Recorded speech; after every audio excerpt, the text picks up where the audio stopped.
తెలంగాణ మరియు పరిసర ప్రాంత ప్రజలకు మెరుగైన వైద్య సేవల కోసం దూర ప్రాంతాలకు వెళ్లకుండా ఇప్పుడు మన పొదిలి పట్టణంలోనే మెరుగైన వైద్య సేవలు అందిస్తున్నారు. మన ఉడుమల హాస్పిటల్స్ పొదిలి మరియు దర్శి బ్రాంచెస్.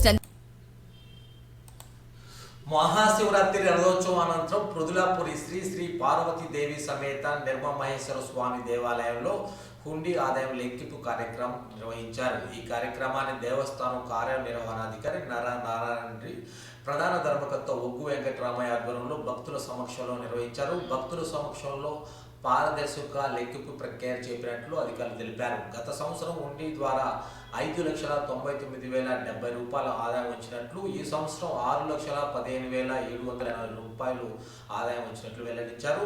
గత ఏడాది పోలిస్తే ఈసారి 16,712 రూపాయలు అధికంగా వచ్చినట్లు అధికారులు పేర్కొన్నారు. దేవాలయం అభివృద్ధి కార్యక్రమాలు మరియు భక్తులకు మరింత సౌకర్యాల కల్పన కోసం ఈ నిధులను వినియోగిస్తున్నట్లు దేవస్థానం అధికారులు తెలిపారు.